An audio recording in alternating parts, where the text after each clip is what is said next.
तर्जुमान वफाकी हुकूमत की जानिब से डॉक्टर कैसर बंगाली के एतराज़ात का जवाब दे दिया गया। वाज़ेह किया गया कि ग्रेड 1 से 16 नहीं बल्कि 22 तक तमाम सरकारी ओहदों को राइट साइज किया जा रहा है। तफसील जान लेते हैं इस्लामाबाद के चीफ रिपोर्टर सनाउल्लाह से। सनाउल्लाह, अपडेट कीजिएगा। देखिए, गुज़श्ता रोज डॉक्टर कैसर बंगाली ने जो 3 कमेटियाँ थी जिसमें ऑस्टेरिटी की थी, राइट साइजिंग की थी और रिफॉर्म्स की थी, और उनसे इस्तीफा दे दिया था और उन्होंने इतराज़ लगाया था कि वफाकी हुकूमत सिर्फ छोटे मुलाजमीन को फारिग करना चाहती है।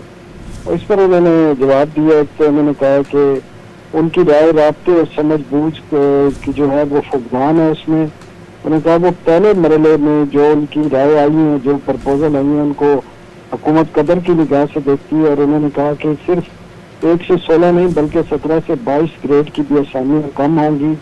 और उन्होंने कहा कि 60,000 असामियाँ जब ख़त्म होंगी, सरप्लस होंगी, तो उसमें 17 से 22 ग्रेड के लोग भी शामिल होंगे। साथ उन्होंने कुछ और बड़ी इंटरेस्टिंग बातें की हैं इस वजाहत में। उन्होंने कहा कि एक ऐसा पैकेज तैयार किया जा रहा है जिन पर फाइनेंशियल पैकेज, जिन पर इनको जबरी तौर पर जो है जो सरप्लस होंगे उन मुलाजमीन को घर भेजा जा सकेगा और उनकी पेंशन वगैरह नहीं होगी, उनको यकमुश्त अदायगियाँ की जाएंगी।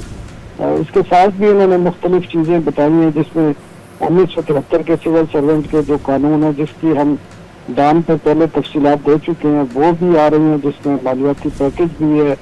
पेंशन के हवाले से भी कुछ नई डेवलपमेंट आ रही है कि हुकूमत ने खुद अपने पास राइट ले रही है कि किसी की भी पेंशन बंद करना, उसको कम करना या ख़त्म करने के इख्तियारात भी वफाकी हुकूमत अपने पास लेने जा रही है। तो मुख्तलिफ चीज़ें हैं जिनकी उन्होंने वजाहत की है, जो उन्होंने अपनी रेजिग्नेशन में पॉइंट्स उठाए थे। जी, बहुत शुक्रिया।